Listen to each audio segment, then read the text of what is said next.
Okay, Bismillahirrahmanirrahim. Assalamualaikum warahmatullahi wabarakatuh. So today we are going to talk about contrastive linguistics at the first time. And as I was just mentioned before, that we are going to explain about contrastive linguistics before mid-test and after mid-test. So we are going to talk about error analysis. Okay, I hope you guys have already find out and take a look at for your SAP and your syllabus. So straight to the point, I would like to go to the definition about what is it contrastive. Nah, so what is it contrastive linguistics? So that's the big question if you go to what is it contrastive linguistics. Okay, according to your book and also some sources, yeah. Actually, that we are going to do right now is try to see or try to describe the differences and similarities between a pair of languages. Okay, so in short, what is it contrastive linguistics? So contrastive linguistics is the study that will give you a knowledge about how to contrast. Now that is the point, how to contrast between first language and also second language. So you're not going to figure out about the differences, but also you're going to find out what is it the similarities of between first language and also second language. So contrastive, we are going to see about similarities and also differences. So that is the point of contrastive linguistics. Okay, so the question is, why should we learn linguistics first before we learn about contrastive linguistics? So I hope you guys already know about introduction to linguistics or English linguistics before, and I believe that you already learned English linguistics at third semester, if I'm not mistaken. And so you have to learn about that before you go to the contrastive. So you have to pass English linguistics. Okay, and do you still remember about English linguistics? Okay, I hope you guys still remember about that one, because you are the students of language, and so you have to know about that one. And the question is, why should we learn linguistics first before we learn about contrastive? Okay, so the answer is, so to learn CA, so in short, so we are going to call it CA, or contrastive analysis. To learn a CA, so we are going to figure out a structure of a language, first language and also second language, to identify its differences and also its similarities. So we are going to talk about linguistics in some sort of aspects, such as phonetics, what else? Phonology, morphology, and also syntax in microlinguistics. So that is the segment of microlinguistics. So in the first section, so we are going to talk about the phonetics. Okay, so about the segmental, vowels, consonant, diphthong. You still remember that one? And also bigger than segmental is supra-segmental, such as intonation, stress, juncture, pitch, and so on. Okay, so that's why should we learn linguistics first before we learn about contrastive linguistics. Now this is the point. Okay, so we're going to talk about this, and this. Okay, so today we are going to talk about the similarities between Indonesian language and also English language. Okay, so I'm going to make you short similarities or short point of similarities between Indonesian and also English language. So the first one, so both of Bahasa Indonesia and also English, so they have subject, predicate, and also object. So to conclude that both use a similar method of classifying part of speech, such as noun, verb, adjective, adverb, and also we still have a preposition, right? And yeah, that is the point. So both of two languages has the same classifying of part of speech. Okay. And then, so what about the pattern of the language itself? The pattern of in sentence itself. So both of them still have the same structure, such as SPO, subject, predicate, and also object. So what about English? Yes, they have the same structure of sentence, subject, predicate, and object.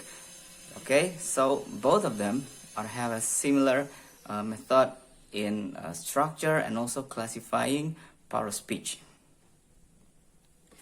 Okay, and then for the second one, so the second point of similarities between Indonesian language and English language, this one. Both languages use 26 letters of alphabet. Okay, so we know that one. Yeah, both of that languages use 26 letters of alphabet. So this is the similarity. So what makes them different? Okay, let's say Japan, China, or maybe Russian. So they have their own letters, and they're not going to use alphabet in their language. So this is the similarities of Indonesian and also English language. Next, the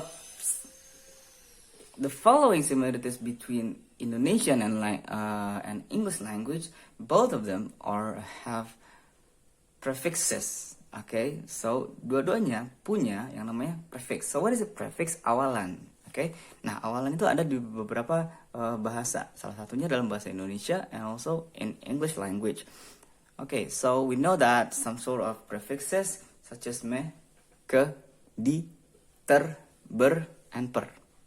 Okay, so what about in English? Okay, they have also this one, in, re, miss, and de. Okay, next. Yeah, suffixes. Both of languages have suffixes. In Indonesia, kan, I, nya, what else? Pun, and so on. And also, we still have in English, er, teacher, as, teachers, ing, teaching, communication, in, man, agreement, ish, foolish. So both of languages has suffixes. Okay, next, both of languages has transitive verb. Okay, for instance, saya makan nasi. So what about in English? I eat rice. Okay, and then intransitive verb. So do you still remember what is it? Transitive and intransitive. Transitive verb is a verb that needs an object. Okay, a verb that needs an object. Butuh objek. Objeknya di mana? Objeknya makan. Oh sorry, objeknya nasi dan objek yang kedua adalah rice. Okay, so what about intransitive? Intransitive, the opposite definition of intransitive verb. So what is that? A verb that doesn't need an object. Yeah, for instance, saya berenang, I swim. I sit, saya duduk. Okay, so we don't need an object to complete that sentence. Okay, next, article before noun. Now in English, so we have an article such as before noun. For instance, a doctor, a flower, a table, a computer. Yeah, but in Indonesia we still have an articles as well, such as seorang, sebuah,